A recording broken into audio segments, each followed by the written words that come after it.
இன்றைக்கி நம்ம Doraemon theme கேக்கு எப்படி பண்ணுறதுன்னு பார்க்க போகிறோம். இதுக்காக நம்ம யூஸ் பண்ணியிருக்கிற ஸ்பாஞ்சு ப்ளூ வெல்வெட் கேக்கு. ப்ளூ வெல்வெட்டு ரெட் வெல்வெட்டே மாதிரி தான், கலர் மட்டும்தான் சேஞ்ச் ஆகும். இப்போ நம்ம ரெசிபி எப்படி பண்ணுறதுன்னு பார்க்கலாம். ஃபஸ்ட்டு ஸ்பாஞ்சு பண்ணுறதுக்காக 1 கப் மைதா, 1 teaspoon baking powder, 1 teaspoon cocoa powder. இதை 3 முறை அரிச்சு எடுக்கணும், அல்லது ஒரு வாட்டி இந்த மாதிரி அரிச்சிட்டு ஒரு விஸ்கு வச்சு நல்லா மிக்ஸ் பண்ணி வைக்கணும். இந்த 3 இன்க்ரீடியண்ட்டும் நல்லா மிக்ஸ் ஆகணும். அந்த அளவுக்கு நல்லா மிக்ஸ் பண்ணதுக்கப்புறம் இதை மாற்றி வச்சிடலாம். இப்போ இதுக்காக 4 முட்டை எடுத்துருக்கோம். எக் ஒயிட்டும் யோக்கும் செப்பரேட் பண்ணி வச்சுருக்கேன். நார்மலாக நம்ம பேஷன் ஃப்ரூட் கேக்கெல்லாம் பண்ண அதே மெத்தட் தான். யோக்கில் வெனிலா எசன்ஸ் ஆட் பண்ணி வச்சுருக்கோம். இப்போ எக் ஒயிட்டில் 1/4 டீஸ்பூன் உப்பு சேர்த்துட்டு பீட்டர் ஹையில் வச்சு பீட் பண்ண ஆரம்பிக்கலாம். இது 2 மினிட்ஸ் நல்லா பீட் ஆகும்போது இந்த மாதிரி பதஞ்சு வரும். இப்போ 3/4 கப்பு சுகர், இது பொடிக்காத சுகர் தான். இது கொஞ்சம் கொஞ்சமாக சேர்த்துட்டு இதை நல்லா ஸ்டிஃப் பீக்ஸ் ஆகிறது வரைக்கும் நம்ம பீட் பண்ணணும். இந்த அளவுக்கு பீட் பண்ணால் தான் நம்ம மாவு மிக்ஸ் ஆட் பண்ணாலும் இந்த பேட்ரு தாழ்ந்து போகாமல் இந்த அளவுக்கு பொங்கி வரும். ஸோ இப்போ இது எக் ஒயிட் ரெடி ஆகிடுச்சு. இதில் எக் யோக்கு 1 by 1 ஆட் பண்ணி இது நல்லா க்ரீமி டெக்ஸ்சர் ஆகிறது வரைக்கும் நம்ம பீட் பண்ணணும்.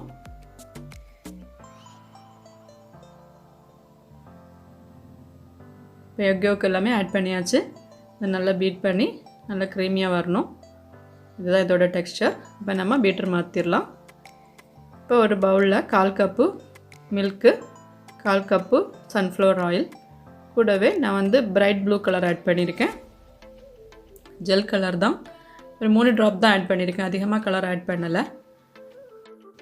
இதில் இப்போ நம்ம அரைச்சி வச்சுருந்த ட்ரை இன்க்ரீடியன்ட்ஸ்லேருந்து ஒரு 3 டீஸ்பூன் அளவு சேர்த்துட்டு நல்லா மிக்ஸ் பண்ணி வைக்கலாம். இப்படி சேர்த்துட்டு நம்ம பேட்டரில் ஆட் பண்ணும்போது இந்த ஆயில் எல்லாமே எல்லா இடம் ஈவனாக ஸ்ப்ரெட் ஆகி பேட்டர் நல்லா அழகாக பொங்கி வரும். இது ஃபஸ்ட்டு மாவு மிக்ஸ் ஆட் பண்ணி லைட்டாக இந்த மாதிரி மிக்ஸ் பண்ணதுக்கப்புறம் வெட் இன்க்ரீடியன்ட் ஆட் பண்ணணும். இது ரெண்டும் ஆல்டர்னேட்டாக மாற்றி மாற்றி நம்ம ஆட் பண்ணலாம். ஃபைனலாக மாவு மிக்ஸ் ஆட் பண்ணுறது தான் நல்லது. இது 3லேருந்து 4 ஷிஃப்ட்டாக நம்ம ஆட் பண்ணி நல்லா மிக்ஸ் பண்ணி எடுக்கணும். இது கட் அண்ட் ஃபோல்டு மெத்தடில் தான் நம்ம பண்ணணும். நார்மலாக எல்லா கேக்லேயும் பண்ணுற அதே மெத்தட் தான். இதை ஃபாஸ்ட்டாக நம்ம ஸ்பீட் இன்க்ரீஸ் பண்ணி ஃபோல்டு பண்ண ஆரம்பித்தோன்னா கேக் நல்லா பொங்கி வராது. கலர் உங்களுக்கு அதிகமாக தேவைப்பட்டுச்சுன்னா ஆட் பண்ணலாம். குழந்தைங்களுக்கெல்லாம் கொடுக்கும்போது கலர் அதிகமாக ஆட் பண்ணுறது நல்லதில்லை, அதனால தான் கொஞ்சமாக ஆட் பண்ணியிருக்கேன். இதில் நம்ம கோகோ பவுடர் ஆட் பண்ணியிருக்கோம், அதனால தான் கலர் கொஞ்சம் கூட டிம்மாக இருக்குது. அதை ஆட் பண்ணாமல் இருந்திருந்தால் இன்னும் ப்ரைட்டாக இருந்திருக்கும். நார்மலாக வெல்வெட் கேக் பண்ணும்போது அந்த கோகோ பவுடர் ஆட் பண்ணால் தான் அந்த ஃப்ளேவர் நல்லாயிருக்கும், அதுக்காக தான் நான் ஆட் பண்ணியிருக்கேன். இப்போ பேட்டர் ரெடி ஆகிடுச்சு. ஃபைனலாக ஒரு 1/2 டீஸ்பூன் பேக்கிங் சோடா, கூடவே 1 டீஸ்பூன் வினிகர் சேர்த்து மிக்ஸ் பண்ணிவிட்டு ஃபாஸ்ட்டாக நம்ம பேட்டரில் சேர்த்து இமீடியட்டாக நல்லா மிக்ஸ் பண்ணணும். மிக்ஸ் பண்ணிவிட்டு நம்ம உடனடியாக பேக் பண்ணிடணும். அதுக்கு மேலே நம்ம இந்த பேட்டர் வெளியில் வைக்கக்கூடாது. இந்த மாதிரி இதை ஆட் பண்ணுறது தான் இதுக்கு கரெக்டான அந்த வெல்வெட் டெக்ஸ்சரை கொடுக்கும். நான் ஆல்ரெடி ஒரு 8 இன்ச் பேன் க்ரீஸ் பண்ணி பட்டர் பேப்பர் லைன் பண்ணி வச்சுருக்கேன். இதை நல்லா டேப் பண்ணி விட்டுட்டு 180 டிகிரி ப்ரீஹீட்டட் ஓவனில் 30 மினிட்ஸ் பேக் பண்ணி எடுத்தால் போதும். இப்போ நம்ம க்ரீம் சீஸ் ரெடி பண்ணுறதுக்காக 1/2 litre full cream milk boil பண்ணி வச்சுருக்கேன். இது பாயில் ஆக ஆரம்பித்ததும் நம்ம 3 டீஸ்பூன் வினிகர் ஆட் பண்ணுறோம். ஃபஸ்ட்டு 2 டீஸ்பூன் வினிகர் சேர்த்துட்டு நல்லா மிக்ஸ் பண்ணி கொடுக்கலாம். இது கேர்டில் ஆகாமல் இருந்துச்சுன்னா 1 டீஸ்பூன் கூட வினிகர் ஆட் பண்ணி கொடுக்கலாம். இப்போ இது பால் நல்லா கேர்டில் ஆகி அந்த சன்னா எல்லாமே தனியாக வந்துடுச்சு. இந்த மாதிரி பிரிஞ்சதும் நம்ம சுவிட்ச் ஆஃப் பண்ணிடலாம். இதை ஒரு ஸ்ட்ரெயினரில் மாற்றி தண்ணி எல்லாமே வடிஞ்சதுக்கப்புறம் ஒரு மிக்ஸி ஜாரில் சேர்த்துட்டு நல்லா க்ரீமியாக பிளெண்ட் பண்ணி எடுக்கணும். அதுதான் க்ரீம் சீஸு. ரொம்ப திக்காக இருந்துச்சுன்னா கொஞ்சமாக இந்த வே வாட்டர் நம்ம ஆட் பண்ணலாம். இப்போ நல்லா க்ரீமியாக வந்திருக்கு. இதில் ஒரு 2 டீஸ்பூன் 2 அல்லது 3 டீஸ்பூன் பவுடர்ட் சுகர் ஆட் பண்ணி பிளெண்ட் பண்ணி வச்சா போதும். இதை நம்ம விப்பிங் க்ரீமோடு சேர்ந்து பீட் பண்ணி எடுக்கும்போது நம்மளோட க்ரீம் சீஸ் ஃப்ரோஸ்டிங் ரெடி ஆயிரும். இப்போ நல்லா ஃப்ரோசனான பவுலில் 1/2 கப்பு விப்பிங் க்ரீம் எடுத்திருக்கேன். இதை ஸ்டிஃப் பீக்ஸ் ஆகிறது வரைக்கும் நம்ம பீட் பண்ணலாம். இந்த விப்பிங் க்ரீம் பெர்ஃபெக்டாக எப்படி பண்ணுறதுங்கிற வீடியோ ஆல்ரெடி போட்டிருந்தேன், அதை நீங்கள் செக் பண்ணி பாருங்கள். இப்போ இது ஸ்டிஃப் பீக்ஸ் ஆகிடுச்சு, நல்லா திக்காக வந்திருக்கு. இதில் கொஞ்சம் க்ரீம் எடுத்து நம்ம மாற்றி வச்சுட்டு ரிமைனிங்கில் இந்த க்ரீம் சீஸ் சேர்த்து ஒரு வாட்டி கூட நம்ம பீட் பண்ணி எடுத்தால் போதும். இப்போ நல்லா திக்காக சூப்பராக வந்திருக்கு. நம்ம பிளெண்ட் பண்ணி வச்சுருந்த க்ரீம் சீஸ் ஃப்ரிட்ஜில் வச்சுருந்தது. அதனால் அதுவும் நல்லா திக்காக இருந்தது. இப்போ நம்ம க்ரீமும் நல்லா திக்காக வந்திருக்கு. நம்ம லேயரில் மட்டும்தான் இந்த க்ரீம் சீஸ் ஃப்ராஸ்டிங் அப்ளை பண்ண போகிறோம். மற்றபடி டாப்பு சைடு எல்லாமே கவர் பண்ணுறதுக்கு நார்மல் விப்பிங் க்ரீம் தான். டிசைனுக்கும் விப்பிங் க்ரீம் ஆட் பண்ணால் போதும். அதுக்கு தான் நம்ம கொஞ்சம் எடுத்து மாற்றி வச்சுருக்கோம். இப்போ நம்ம கேக்கு வந்து சூப்பராக பேக் ஆகி வந்திருக்கு. நல்லா சாஃப்டாக ஸ்பாஞ்சியாக வந்திருக்கு. இப்போ நம்ம ஃப்ராஸ்டிங் பண்ண ஆரம்பிக்கலாம். ஒரு கேக் போர்டில் கொஞ்சமாக க்ரீம் அப்ளை பண்ணிவிட்டு ஃபஸ்ட் லேயர் கேக் வச்சு கொடுக்கலாம். இதில் வந்து சுகர் சிரப்பு ஆல்ரெடி நான் எல்லா வீடியோலையும் சொல்லியிருக்கேன். 1/4 கப்பு சுகரில் 3/4 கப்பு வாட்டர் ஆட் பண்ணி பாயில் பண்ணி ஆற வச்சது. இப்போ இந்த க்ரீமை வந்து இந்த மாதிரி ஒரு பைப்பிங் பேக்கில் எடுத்து ஃப்ராஸ்டிங் பண்ணும்போது ரொம்ப ஈஸியாக இருக்கும். இந்த மாதிரி ஒரு லேயர் க்ரீம் அப்ளை பண்ணதுக்கப்புறம் இதில் வந்து நான் ஒயிட் சாக்லேட் கனாஷ் கொஞ்சம் அப்ளை பண்ணுறேன். இது 1/4 cup white chocolate plus 2 table spoon whipping cream அல்லது ஃப்ரெஷ் க்ரீம் சேர்த்து மெல்ட் பண்ணி எடுத்தது. இதையும் நம்ம ஈவனாக இந்த லேயரில் ஸ்ப்ரெட் பண்ணி கொடுக்கலாம். இதுக்கு மேலே சாப்டு நட்ஸ் நம்ம ஆட் பண்ணி கொடுக்கலாம். சாக்லேட் தேவை இருந்தால் சாக்லேட்டும் ஆட் பண்ணலாம். இப்போ செகண்ட் லேயர் கேக் வச்சு கொடுத்துட்டு அதே மாதிரி சுகர் சிரப் அப்ளை பண்ணி நம்ம க்ரீம் அப்ளை பண்ணிவிட்டு சாக்லேட் கனாஷு ஸ்ப்ரெட் பண்ணி கொடுக்கலாம். கூடவே நட்ஸும் வந்து ஸ்ப்ரெட் பண்ணி கொடுக்குறோம்.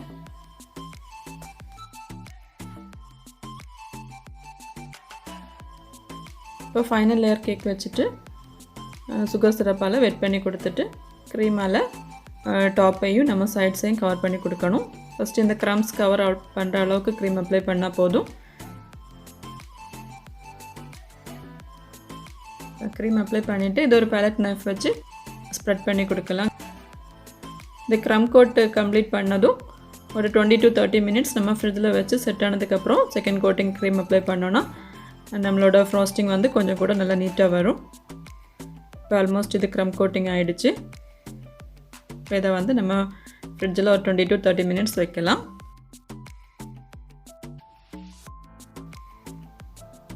இப்போ இதே மாதிரி பைப்பிங் பேக்கில் க்ரீம் எடுத்து செகண்ட் லேயர் க்ரீம் வந்து அப்ளை பண்ணோன்னா ரொம்ப ஈஸியாக இருக்கும். சைட்ஸ்லையும் டாப்லையும் இதே மாதிரி ஈவனாக க்ரீம் ஸ்ப்ரெட் பண்ணி கொடுத்துட்டு பேலட் நைஃப் வச்சு அதை லெவல் பண்ணி எடுத்தால் போதும். ஃபஸ்ட்டு டாப்பை வந்து நம்ம கிளியர் பண்ணதுக்கப்புறம் சைட்ஸை வந்து ஸ்மூதன் பண்ணணும்.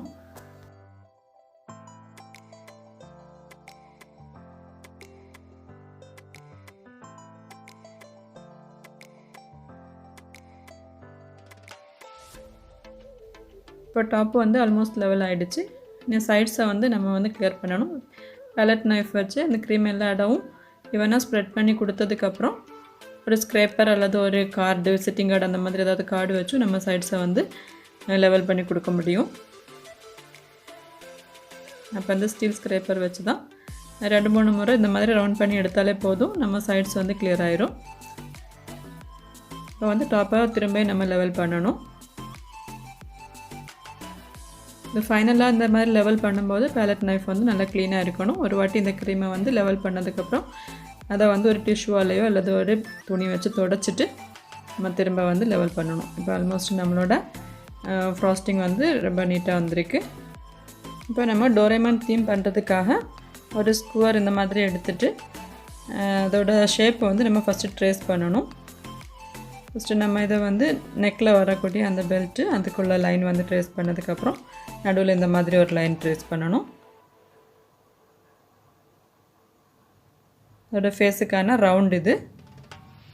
இதே மெத்தடு ஃபாலோ பண்ணி நீங்கள் இதே மாதிரி ரவுண்டு போட்டுட்டு நம்ம பண்ணோன்னா ரொம்ப ஈஸியாக இருக்கும். இது இப்போ ஒரு குக்கி கட்டர் அல்லது ஒரு ரவுண்டான ஒரு கேப் ஏதாவது வச்சுட்டு ஐஸுக்குள்ளது, அப்புறம் நோஸு, இது வந்து கழுத்தில் வர்றது பாட்ஜு.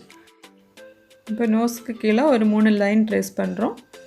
அதுக்கு கீழே மவுத் வர்றது மாதிரி அதுக்கும் ஒரு லைன் ட்ரேஸ் பண்ணதுக்கப்புறம் இந்த வாயோட ஷேப்பை வந்து இந்த ஸ்கொயர் வச்சு லைட்டாக வரைஞ்சி கொடுக்கலாம்.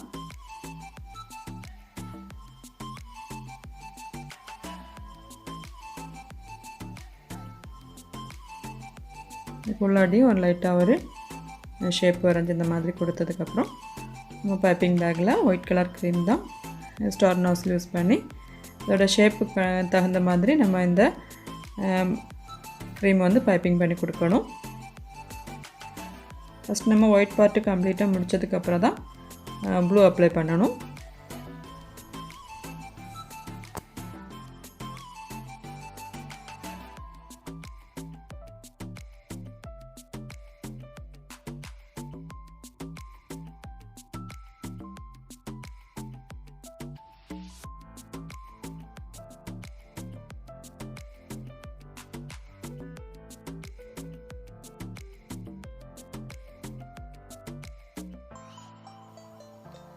நல்லா மவுத்துக்கும் நோஸுக்கும் உள்ள இடத்த மட்டும் நம்ம விட்டுட்டு ரிமைனிங் பிளேசஸ் எல்லாமே இந்த மாதிரி ஒயிட் கலர் ஸ்டார் நோஸில் வந்து ஃபில் பண்ணி கொடுத்துடலாம்.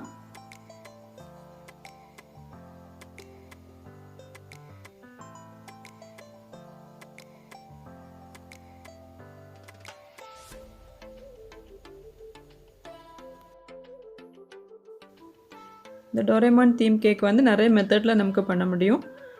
சில பேர் வந்து ஃபாண்டன்ட் யூஸ் பண்ணி பண்ணுவாங்க, அதுவும் நல்லாயிருக்கும். டோரேமான் வந்து பிக்சர் ஃபோட்டோ பிரிண்ட் எடுத்துகிட்டு அந்த மாதிரி ஃபோட்டோ பிரிண்ட் கேக் பண்ணலாம். அப்படி நிறைய மெத்தடில் நமக்கு பண்ண முடியும். இது நம்ம கம்ப்ளீட்டாக விப்பிங் க்ரீமால் தான் டெக்கரேட் பண்ணி அதோட ஃபேஸை நம்ம ட்ரேஸ் பண்ணி எடுக்கிறோம். குழந்தைங்களுக்கெல்லாம் ஒரு நல்ல பிடிச்ச ஒரு கேரக்டர் தான் இந்த டோரேமான் கேரக்டர். எல்லோரும் விரும்பி பார்க்கக்கூடிய கார்ட்டூன் அது. வளர்ந்த பசங்களும் அதை விரும்பி பார்ப்பாங்க. ஸோ அதனால தான் இந்த கேரக்டர் வந்து இவ்வளோ ஃபெமிலியராக இருக்குது. இப்போ ரிமைனிங் இருக்கிற ஒயிட் க்ரீமில் ராயல் ப்ளூ ஆட் பண்ணுறேன். ஒரு 3 ட்ராப் அளவு ராயல் ப்ளூ சேர்த்துட்டு இதை நல்லா கம்பைன் பண்ணி எடுக்கலாம். இதை ஒரு பைப்பிங் பேக்கில் மாற்றிட்டு அதே ஸ்டார் நாஸில் யூஸ் பண்ணி ரிமைனிங் பார்ட்டை வந்து நம்ம ப்ளூ கலரில் வந்து கவர் பண்ணுறோம். இது ரொம்ப ஈஸியான தீம் கேக் தான். நம்ம கரெக்டாக ஃபாலோ பண்ணி பண்ணோன்னா ஈஸியாக பண்ணிடலாம்.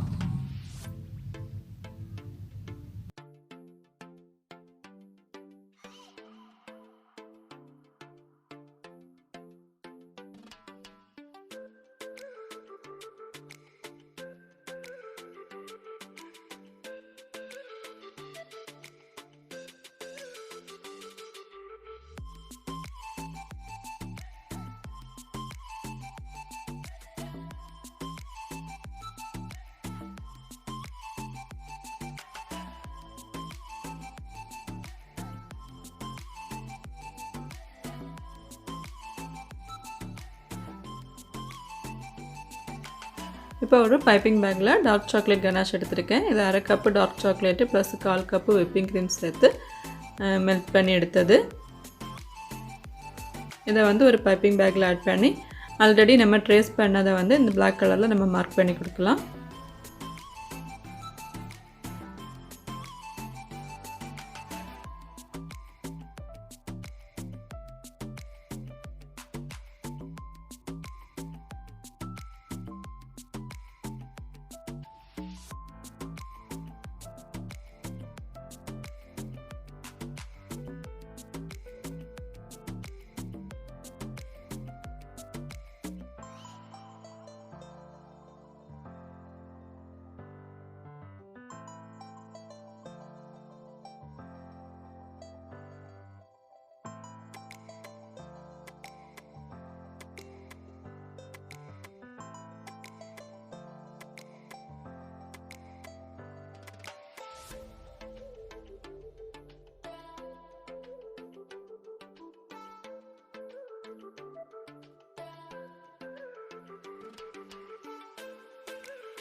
பிளாக் கலரில் நம்ம எல்லாமே கரெக்டாக ட்ரேஸ் பண்ணியாச்சு.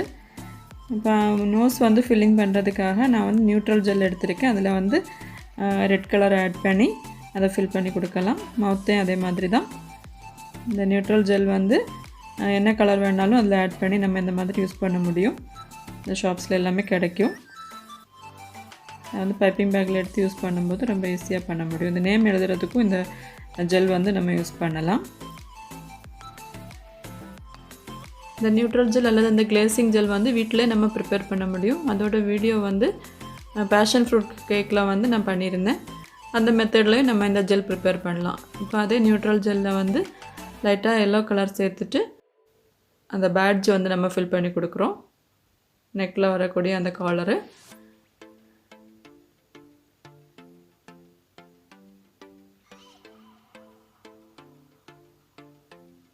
இப்போ லைட்டாக ஆரஞ்சு கலரு இதை வந்து மவுத்தில் அந்த டங் வரக்கூடிய பார்ட்டில் வந்து ஆரஞ்சு கலர் ஃபில் பண்ணுறோம். இப்போ பாட்டமில் ஒரு பார்டரை வரைஞ்சி கொடுக்கலாம். அதை வந்து ப்ளூ கலரை அதே ஸ்டார் நாஸில் யூஸ் பண்ணி தான் இந்த பார்டர் நம்ம அப்ளை பண்ணி கொடுக்குறோம்.